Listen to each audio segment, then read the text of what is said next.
曾經有一種名字叫薄扶嘅水鳥，大量棲息喺香港島南面嘅一片樹林。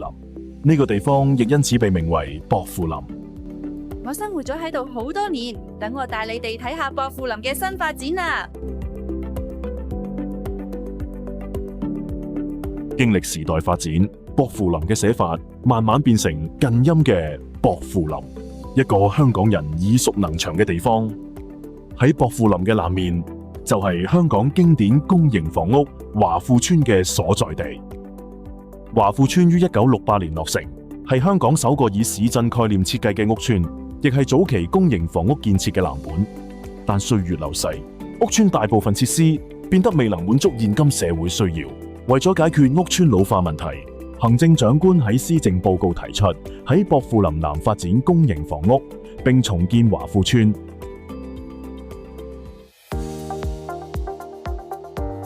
我喺華富邨都住咗幾耐啦，將近40年㗎啦，真係好有感情咯。大家啲鄰居啊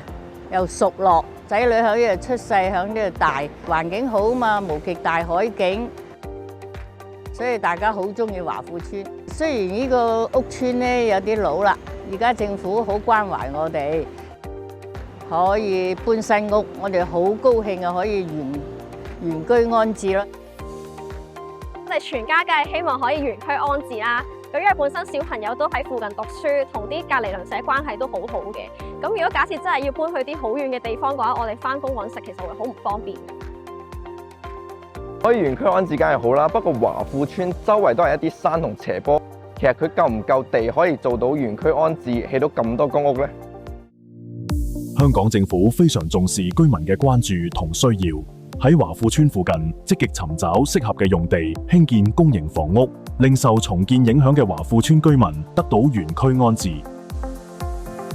經過多番努力，最終選定薄扶林南嘅5幅政府土地，用作華富邨重建嘅遷置資源，包括華景街、華樂徑、雞龍灣南、雞龍灣北同華富北。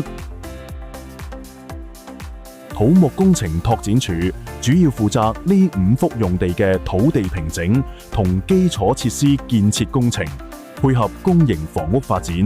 提供約8900個單位。不過，整個大型公營房屋發展工程地勢複雜，又鄰近學校、住宅同歷史建築，工程團隊採取咗乜嘢措施令項目順利進行？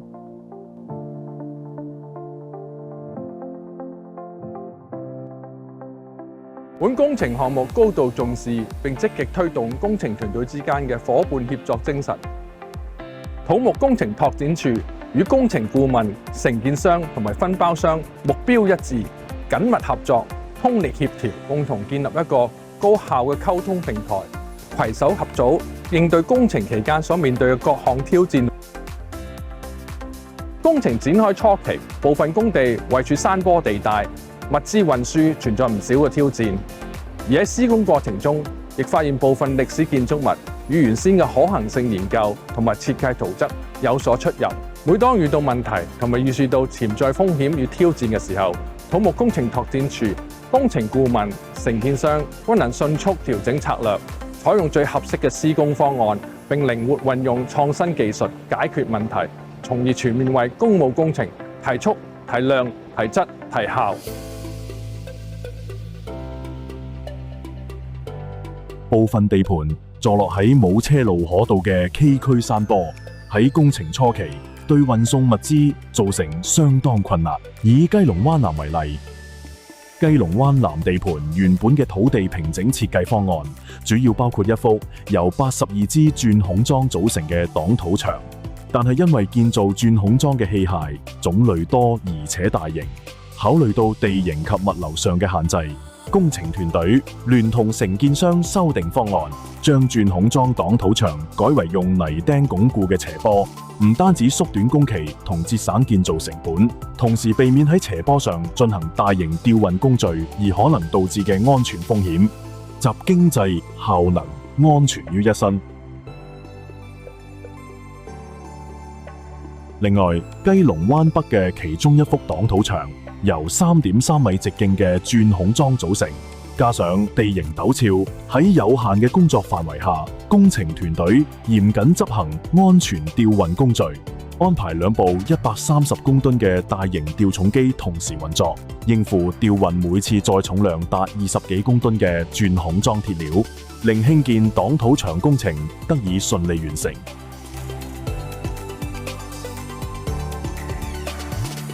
雞籠灣北嘅地盤範圍有一條連接數碼港同華富嘅電纜隧道。由於附近涉及大量打石工序，工程團隊採用非爆炸性化學膨脹劑協助打石工作，配合備有隔音罩圍封嘅鑽挖機同液壓式岩石分裂機，做到提高打石效率，同時降低噪音影響。工程項目範圍內存在唔少嘅歷史建築，包括2級歷史建築前潮州8邑山牆同埋3級歷史建築舊牛奶公司圍牆。工程團隊自設計階段已採取一切可行嘅保育措施，平衡社會發展同歷史傳承。喺完成施工前嘅地盤清理，工程團隊發現前潮州8邑山牆部分建築物有額外部分位處雞籠灣北地盤範圍內，並同即將興建嘅鑽孔樁擋土牆有衝突。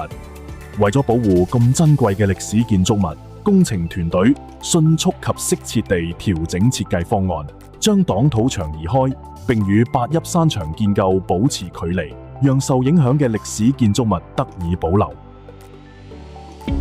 工程團隊非常重視與鄰近社區嘅友好關係，與居民同學校保持密切溝通，例如主動接觸市民及當區區議員，解釋工程進展同安排，邀請學生參與美化工地圍板嘅繪畫活動，為小學生安排講座，加強學生對工程同社區嘅連結，達成共建美好環境嘅目標。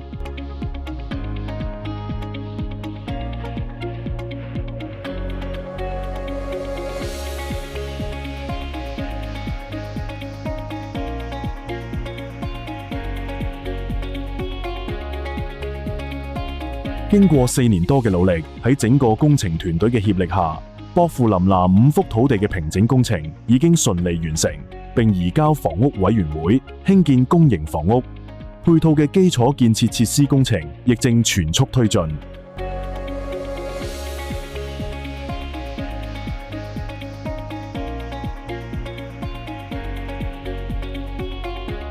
土木工程拓展署會繼續與夥伴緊密合作，共同克服工程中嘅各樣挑戰，致力提升薄扶林南居民嘅生活質素，成就一個城市發展與環境保育共存嘅美好未來。讓我哋一齊破山築夢，共建未來。